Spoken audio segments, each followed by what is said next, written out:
మీ ఎలాంటి వ్యాపార ప్రకటనలకైనా వెంటనే మా ఛానల్ సంప్రదించండి. ప్రస్తుతం మనతో పాటు ప్రముఖ ఆధ్యాత్మికవేత్త ఐకాన్ ఆస్ట్రాలజర్ గట్టుపల్లి సురేష్ బాబు గారు ఉన్నారు. 2026లో వృషభ రాశి వారి పరిస్థితి ఏ విధంగా ఉండబోతుందో గురువుగారిని అడిగి తెలుసుకుందాం. నమస్కారం గురుగారు. జై శ్రీమన్నారాయణ. గురుగారు, 2026 చూస్తూనే 2025 మనకు అయిపోయింది. 2026లో వృషభ రాశి వారి పరిస్థితి ఏ విధంగా ఉండబోతుంది? 2025లో చాలామంది వీళ్ళు టాప్ ప్లేస్లో పెట్టారు. 2026 పరిస్థితి ఏంటి? ఎలాంటి పరిణామాలు ఎదురవుతాయి? ఓవరాల్గా సంవత్సరం అంతా ఎలాంటి జాగ్రత్తలు తీసుకోవాలి వీళ్ళు? ఖచ్చితంగా మనము ముందుగా మన ప్రేక్షకులందరికీ కూడా నూతన సంవత్సర శుభాకాంక్షలు, హ్యాపీ న్యూ ఇయర్ అనమాట. అంటే ప్రతి సంవత్సరంలానే మన ప్రేక్షకులందరూ కూడా ఏంటంటే జనవరి 1 అనేది ఏమవుతుందో కానీ డిసెంబర్ 31 అయితే మాత్రం మంచి అందరూ కూడా ఎంజాయ్ చేస్తూ ఉంటారు అనమాట. అలానే మన ప్రేక్షకులందరూ కూడా ఎంజాయ్ చేయాలని కోరుకుంటూ జనవరి 1 రోజు కూడా బాగుండాలని కోరుకుందాం. ఇక రానుంటుంది 2026 సంవత్సరం. ఈ 2026 సంవత్సరంలో అతిపెద్దగా మనం గమనించాల్సింది ఏంటంటే కనుక ద్వాదశ రాశుల్లో ముఖ్యంగా మనం గమనించుకోవాల్సింది కొంచెం మిశ్రమ ఫలితాలు, శుభ ఫలితాలే ఎక్కువగా సూచిస్తూ ఉన్నాయి అందరికీను. కాకపోతే ఒకటి, అవన్నీ కూడా ఆచరణలో పెట్టుకోవాలి, ఆచరణ చేసుకోవాలి. ముఖ్యంగా గమనిక ఏంటంటే కనుక మీ ఎలాంటి వ్యాపార ప్రకటనలకైనా వెంటనే మా ఛానల్ సంప్రదించండి. పై స్థాయికి వెళ్ళేటువంటి అవకాశాలు ఎక్కువగా ఉన్నాయి. ఇకపోతే వృషభ రాశి. ఇక ఈ వృషభ రాశి వారికి అయితే కనుక ఎక్కువగా నరదిష్టి, నరప్రవాహం ఎక్కువగా ఉంటుంది వీరి మీద. ఎందుకంటే కనుక అందరిని ఆకట్టుకునే తత్వం ఉంటుంది. ఏ పనైనా అవలక్షణాలతో కాదు అవలీలగా చేయగలిగినటువంటి తత్వం ఉంటుంది.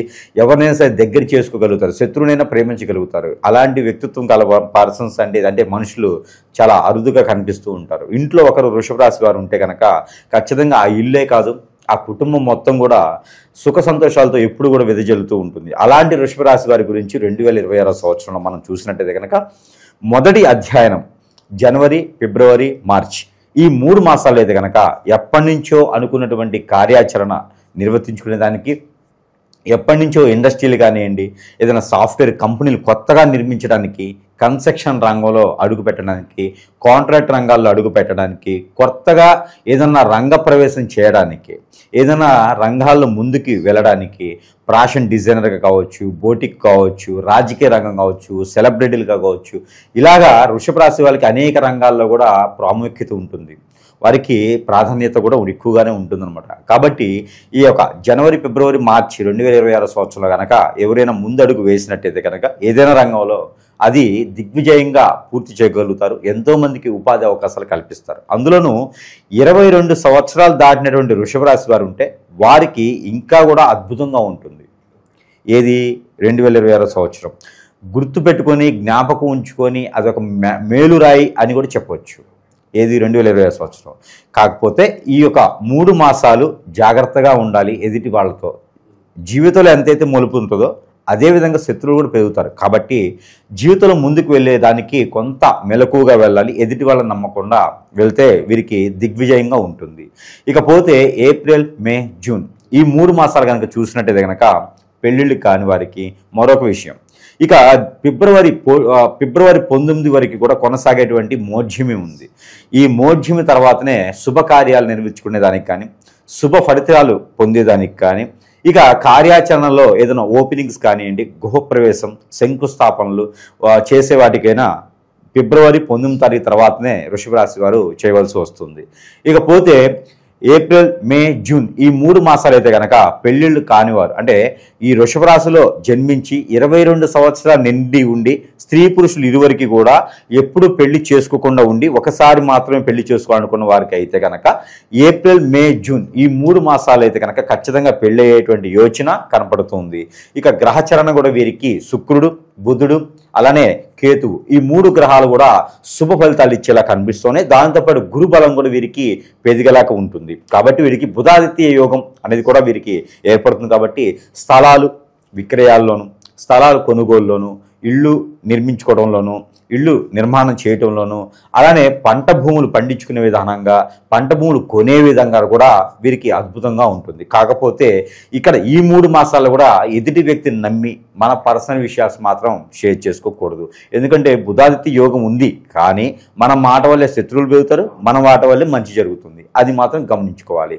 ఇక జూలై, ఆగస్ట్, సెప్టెంబర్ ఈ 3 మాసాలు అయితే కనుక విదేశీ ప్రయాణం చేసేవారు, విదేశాలకు వెళ్ళాలనుకున్నవారు, యూనివర్సిటీలో సీట్లు కావాలనుకున్నవారు, జాబులో వెసులుబాటు కావాలనుకున్నవారు, జాబ్ కొత్తగా నిర్మించుకోవాలి, కొత్తగా సృష్టించుకోవాలనుకున్న వారికి అయితే చాలా అనుకూలంగా కనిపిస్తుంది. సాఫ్ట్వేర్ రంగాల్లో కావచ్చు, హార్డ్వేర్ రంగాల్లో కావచ్చు, ఏదైనా ఇండిపెండెంట్గా జాబులు కావాలన్నా కూడా ప్రయత్నం చేయవచ్చు. ఇక అక్టోబర్, నవంబర్, డిసెంబర్ ఈ 3 మాసాలు అయితే కనుక ప్రయాణం చేసేటప్పుడు ఆచిచూచి ప్రయాణం చేయాలి. ప్రయాణం చేసేటప్పుడైతే కొంతమేర అపశకనాలు, కొంతమేర ప్రికాషన్స్ తీసుకోవాలి. కొంతమేర వీరికి ఆరోగ్య సమస్యలు కూడా వచ్చేలానే గండాలు కూడా ఏర్పడుతూ ఉన్నాయి. కాబట్టి ఈ 3 మాసాల్లో తీర్థయాత్రలు కానీ, దూర ప్రయాణాలు కానీ, విదేశీ పర్యటన కానీ చేసేటువంటి వారైతే కొంత ఆచి చూచి ముందడుగు వేయాలి. అత్యవసర పరిస్థితి వస్తేనే ప్రయాణాల్లో చేయాలి. లేదంటే కనుక మనకి దగ్గర ఉండే డ్రైవర్ని పెట్టుకొని ప్రయాణం చేసుకున్నట్టయితే కనుక మంచిది. ఇకపోతే వీరికి ఆ ఆస్తిలో లాభాలు రావటం, అన్నతమ్ముల మధ్యన, భార్యాభర్తల మధ్యన తగాదలుంటే వెడబాటు భారాన్ని కొంచెం దిగజార్చుకోవడం లాంటివి చేయకుండా, పొరుగు ప్రఖ్యాత పోకుండా ఒక దగ్గర కూర్చొని మాట్లాడుకోవడం లాంటివి చేస్తే కనుక ఖచ్చితంగా ఇవి నెరవేరేలాగా కనపడుతున్నాయి. కాబట్టి ఈ మేర వీరు ఈ ఒక సంవత్సరం మొత్తం కూడా ప్రికాషన్స్ తీసుకొని కొనసాగుతూ ఉంటే కనుక ఖచ్చితంగా వృషభ రాశి వారికి అయితే అదృష్టం బాగానే ఉంటుంది కాదు, బాగుంది అని మాత్రం చెప్పొచ్చు. అనేక రకాల రంగాల్లో కూడా వృషభ రాశి వారు రాణిస్తారు. కాకపోతే ఎదుటి వ్యక్తిని నమ్మకూడదు. ఓకే, అలా గురుగారు, ఈ భార్యాభర్తల మధ్య పరిస్థితి ఎలా ఉండబోతుంది? ఇప్పుడు బయట పరిస్థితులు మనం చూస్తున్నాము. సో ఎవరో ఒక పార్ట్నర్ మీద కన్నేయటం, మందు పెట్టడము, సో దీని ద్వారా వైవాహిక జీవితంలో చాలా వరకు ప్రాబ్లమ్స్ వచ్చి విడిపోయే వరకు వెళ్తుంది పరిస్థితి. ఇక్కడ ఏమన్నా మైనస్లు ఏమన్నా ఉంటాయి కొత్త సంవత్సరంలో? ఓవరాల్గా ఏం చెప్తారు? ఖచ్చితంగా ఒక వృషభ రాశి కాదండి, ప్రతి రాశిని మనం గమనించినట్టయితే జాతకం ఒకలా ఉంటుంది. జాతకం చూసినప్పుడు ఏమ్మా మీరు కలెక్టర్గా జాబ్ చేస్తున్నారా, లేకపోతే ఎమ్మెల్యే ఎంపీగా ఉన్నారా, ఇది జాతకంలో ఉంటుంది. కానీ ఇక్కడ భిక్షాధికారిగా ఉంటారు, బిల్లు కలెక్టర్గానో, రిక్షా దొక్కుంటూనో, ఏదో ఒక రకమైనటువంటి వీధి షాపులు ఉంటాయి కదా, ఫుట్పాత్ షాపుల మీద బిజినెస్ చేసుకుంటూనో, ఏ పూటకు ఆ పూట గంజి గాయ కాచుకుంటూ ఉంటుంటారు. ఇక్కడ జాతకానికి ఇక్కడ ఉండేదానికి సంబంధం లేదు. ఈ మధ్యన ఒకటి ఉంటుంది వర. ఈ మధ్యన ఏం జరుగుతుందంటే చైనా వాళ్ళలాగా ఒకటి ఏర్పడతాడు. మనకి ఒక గ్రహం, మన మానవ గ్రహం అని ఉంటుంది, ఇది 10వ గ్రహం. ఈ గ్రహం ఏర్పడి ఏం చేస్తారంటే ఈ బాగుపడే లక్షణాలు ఉన్న వాళ్ళ మీద కన్నేస్తారు. ఎదగకూడదని చెప్పేసి అని ఈరోజు ఒకప్పుడు కొట్టుకునేవారు, కోపం వస్తుంది. ఇప్పుడు అలా కాదు, వీడు ఎదగకూడదు, వ్యసనం, రంది, కుళ్ళు, కుతంత్రం ఇవన్నీ ఏర్పడతా ఉన్నాయి అనమాట. కలియుగం కదా, అందులోనూ 2025 అయిపోయింది, 2026లోకి అడుగు పెడుతున్నాం. ఇక ఈ సంవత్సరం ఎలా ఉంటుందంటే కనుక రాక్షస తత్వం ఎక్కువ ఉంటుంది. సంవత్సరం మొత్తం కూడా చూసుకున్నట్టయితే రాక్షస తత్వం ఎక్కువ ఉంటుంది. ఈ రాక్షస తత్వం ఏంటి, ఏమొద్దంటే కనుక ఈ ఎదుటి వాళ్ళని పీక్కు తినేలా చేస్తారు. అంటే ఏదో ఒక రకమైనటువంటి క్రియ, అంటే అది భార్యాభర్త సుఖంగా ఉన్నారనుకోండి, ఇద్దరు కూర్చొని ఒక దగ్గర నవ్వుకున్నారనుకోండి, అయిపోయింది. ఇక వాళ్ళ పని ఇంకా అదే లాస్ట్ నవ్వు. ఇంక వాళ్ళ జీవితాల్లో బొగ్గు పాలు చేస్తారు, దుర్గతి పాలు చేస్తారు. ఇక ఎదుటి వాళ్ళు ఏం చేస్తారంటే ఈ వ్యసనం తట్టుకోలేక, అబ్బా ఎంత సుఖంగా ఉన్నారని ఆయన భార్యాభర్తలు, ఇలాంటి భార్య నాకుంటే ఎలా ఉంటుంది, ఇలాంటి భర్త నాకుంటే ఎలా ఉంటుంది, ఎంత బాధ్యతగా ఉన్నారండి, ఈ రకంగా ఆలోచించేసి వాళ్ళ జీవితాల్లో నిప్పులు పోసేదానికి తోడవుతున్నారు. ఫ్రెండ్స్ అనో, పక్కన వాళ్ళనో, ఎదుటోళ్ళనో, వాళ్ళనో వీళ్ళనో అక్కడికక్కడ తీసుకుపోయేసి వీళ్ళని దుర్గతి పాలు చేయడానికి మందు పెట్టడం, హిప్నాటిజం, బ్లాక్ మ్యాజిక్, వశీకరణం, చాతబడి, ఎన్నో రకాలైన విద్యలు ఉన్నాయి. స్పిరిట్ ఉంటుంది, భాగముఖి, భానుమతి, ఆ రూపవతి, గుణవతి, ఇలాంటివి ఎన్నో రకాలైనటువంటి విద్యల ద్వారా వారిద్దరి మధ్యన ఎడబాటు భారం పెంచడం, వాళ్ళ మీద కన్నేయటం, లైన్ వేయటం, వాళ్ళని యూజ్ చేసుకుని రోడ్డు మీద పడేయటం, ఇలాంటివి జరుగుతూ ఉన్నాయి. ఇవి జాతకాల్లో ఉండవు. ప్రతి ఒక్కరు అనుకుంటారు నాకు ఏదైనా సమస్య వస్తే, ఏదైనా ఆలయంలో పంతులు గారికి చూపిస్తే, నా జాతకం చూపిస్తే అని తెలుస్తుందా అని. జాతకం బాగుంటుంది, లేదా గ్రహ దోషాలు ఉంటాయి, అవి తీర్చుకుంటే పోతాయి. గ్రహదోషాలు ఏం చేస్తాయి అంటే అవి తీర్చుకుంటే శాంతిస్తాయి, ఏం కాదు. గ్రహాల వల్ల మానవుడు జన్మించాడుగా తప్పితే మరణించడు. కాకపోతే మనల్ని మరణించేలాగా చేసేవి కొన్ని క్రియలు ఉంటాయి. అవి ఏంటంటే ప్రకృతిలో మానవుడే చేస్తాడు. అవి డబ్బు కోసం చేసేటువంటి గురువులు, చేయించేటువంటి మనుషులు, మన పక్కన ఉండేవారు. మన గురించి వేరే ఎవరికి అవసరంలా, మన చుట్టూ తిరిగే వాళ్ళకే అవసరం మనకు. అందుకని చెప్పి ఎవరిని నమ్మేయడం పరిస్థితి ఉండకూడదని చెప్తా ఉంటా. ఇకపోతే ఇలాంటి క్రియలు జరగడంతో భార్యాభర్తల మధ్యన ఎడబాటు, ఆస్తిలో తగాదాలు, ఉమ్మడి కుటుంబం నుంచి చల్లాచెదరు, చెట్టుకొకలు కొట్టుకోలు అవుతూ ఉంటారు. ఏ పని చేద్దామో ముందుకు వెళ్ళదు. ఆరోగ్య సమస్యలు ఏర్పడుతూ ఉంటాయి, ఆర్థిక సమస్యలు ఏర్పడుతూ ఉంటాయి. వీరికన్నా కింద పుట్టిన వారు, వీరికన్నా తర్వాత పుట్టిన వారు, వీరు నేర్పితే నేర్చుకున్న వాళ్ళంతా కూడా కాళ్ళు ఎగరేసుకుని బతికేటువంటి రోజుల్లో వీళ్ళు వెళ్ళిపోతూ ఉంటారు. వీరు మాత్రం అలానే ఉంటారు, కళ్ళద్దాలు పెట్టుకొని గుడ్డిగా అలానే చూస్తూ ఉంటారు అన్నమాట. ప్రపంచం అంతా ముందుకెళ్తుంటే వీళ్ళు వెనకబడిపోతుంటారు, దారిద్ర రేఖ కన్నా తక్కువగా ఉంటారు. ఇలాంటివన్నీ కూడా గమనించుకోవాల్సింది ఏంటంటే జాతకాల్లో ఉండవండి. జాతకాలు అనేది వేరు, దేవుని దర్శనం దర్శనం వేరు, దేవుని పూజ వేరు, యజ్ఞ యాగ హోమ జప తపాలు మా దానాలు ఇవన్నీ వేరు. ఇవన్నీ మనకి పుణ్యం రావడానికి, ఇవన్నీ కూడా మనకి కార్యాచరణ నెరవేర్చడానికి, మనలోని ఇమ్యూనిటీ పెరగడానికి. కానీ మనలో చెడు పోవాలి అంటే ఆ చేయించినటువంటి క్రియకి ముళ్ళుని ముళ్ళుతోనే తీయాలి. కాబట్టి అలాంటి ఏదైనా జరిగి ఉంటే కనుక ఖచ్చితంగా సమీప దూరంలో ఉన్నటువంటి గురువు గారిని సంప్రదించడం. ఈ రోజుల్లో గురువు గారు అంత దొంగ గురువులు అయిపోయారు. పబ్లిసిటీలో ఏదో నెంబర్ ఇచ్చేసి చేస్తూ ఉంటే ప్రతి ఒక్కరిని చూడండి 10 మందిలో 9 మంది దొంగలు అయిపోయినారు. డబ్బు కోసం చేసేవారు, కస్టమర్ని ఏదించేవాళ్ళు, పీడించుకు తినేవారు గురువులు, బెదిరించేవారు, ఆ తర్వాత బ్లాక్మెయిల్ చేసేవారు. ఇలాంటి గురువులు ఎక్కువ శాతం ఉన్నారు తప్పితే జెన్యున్గా పనిచేసే గురువులు లేరు. వారిని ఎంచుకొని కనుక వీరి సమస్యను వారి ముందు ఉంచితే కనుక వారికి సమస్యకి పరిష్కార మార్గం అనేది ఖచ్చితంగా చూపించేటువంటి విధంగా ఉంటుంది. కాబట్టి ఆ విధంగా ప్రయత్నం చేసుకోవాలి. అప్పుడే మన బ్రతుకులు అనేది మారుతాయి. ఎవరో వస్తారు ఏదో చేస్తారు కాదు. మన బ్రతుకులు మారాలి అంటే మనలో ఇమ్యూనిటీ ఉండాలి, పాజిటివ్ ఉండాలి, ఆరోగ్యం బాగుండాలి. ఇక ఆరోగ్యం బాగాలేకపోతే హాస్పిటల్ చుట్టూ తిరుగుతుంటారు, ఏం సమస్య లేదని చెప్తారు. అది కూడా ఏంటంటే ఏదైనా మన మీద క్రియేట్ జరగడంతో ఫస్ట్ మనకి బ్రెయిన్ పనిచేయదు, ఏ పని ముందుకు వెళ్ళదు, తర్వాత హార్ట్ పనిచేయదు, తర్వాత లివర్, కిడ్నీ, ఓవర్, యూట్రస్, అన్ని బ్లడ్ సర్క్యులేషన్ ఆగిపోతుంది. ఇవన్నీ health issues. Gastric trouble, back pain, shoulder pain, ఇవన్నీ కూడా నరదిష్టి, నరప్రభావం, మనమేం చేయించిన క్రియలు, చెడు క్రియలు, ఇవన్నీ కూడా గమనించుకోవాలి ప్రతి ఒక్కరు కూడా. 2020 సంవత్సరం వస్తుంది అని చెప్పి చిందులు వేయటం కాదు. అలానే చిందులు వేస్తాం, మంచి పని జరిగితే బాగానే ఉంటుంది. కానీ పార్ట్నర్షిప్స్ మనం అంటే పడి చచ్చేవాళ్ళు, మనం అంటే ఇష్టపడే వాళ్ళే మనమే చెడు క్రియలు చేస్తూ ఉన్నారు. నేనే బ్రతికితే బాగుండు, ఒకప్పుడు మనం బ్రతికితే బాగుండు, ఇప్పుడు నేనే బ్రతికితే బాగుండు నినాదం. కాబట్టి చాలా జాగ్రత్తగా ఉండాలి, మన పని మనం చేసుకుంటూ ఉండాలి. ఇది నా అవేర్నెస్ అనుకోండి. జాతకం అయితే ఉండదు ఇది ఖచ్చితంగా ఎదుటివారు బాధపడుతున్నారంటే ఏదో జరుగుతుందని అర్థం. లేకుంటే ఇప్పుడు మీరు కష్టపడుతున్నారు, నేను కష్టపడుతున్నారు, నాకు 10 రూపాయలు వచ్చి మీకు 100 రూపాయలు వస్తుందంటే అది నీ కష్టానికి ఫలితం.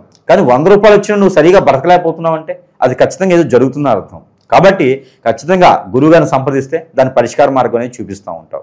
ఇక ఓవరాల్గా ఎటువంటి పరిహారాలు చేసుకుంటే బాగుంటుంది, మరి ఇటువంటి ప్రభావాలు ఉన్నాయి కాబట్టి ఎటువంటి పరిహారాలు దైవారాధనలో ఉంటే 2026 విశేషంగా వీళ్ళకి కలిసి వస్తుంది అంటారు? ఖచ్చితంగా వృషభ రాశి వారికి అలాంటి వారు పుట్టాలంటే కాలజన్ములు అంటారు. వృషభ రాశి వారు కాలజన్ములు. ఎందుకంటే కనుక పునర్జన్మ వారికి ఉండదు. అంటే అందరూ భయపడకండి, మళ్ళీ పునర్జన్మ ఉందంటున్నాడు ఎందుకు గురువు గారు అని చెప్పేసి. అంటే పుణ్యమైన పాపమైన మంచి కార్యాలు చేసేటువంటి ఆచరణ ఉండేటువంటి ఎంతో మందికి ఉపాధి అవకాశాలు కల్పించేటువంటి వాళ్ళలో ఒకరిగా ఉండేటువంటి వారే ఈ యొక్క వృషభ రాశి వారు. కాబట్టి వీరికి దైవారాధన కూడా చాలా అత్యద్భుతంగా పనిచేస్తుంది. కాబట్టి చాలా ముఖ్యం కూడా వీరికిను. కాబట్టి గ్రహాలక సానుకూలత కూడా వీరికి అత్యవసరంగా పరిస్థితి కావాలి. కాబట్టి అలానే 2వ స్థానంలో గురువు ఉన్నాడు. ఇక్కడ చూసుకున్నట్టయితే 11వ స్థానంలో శని ఉన్నాడు.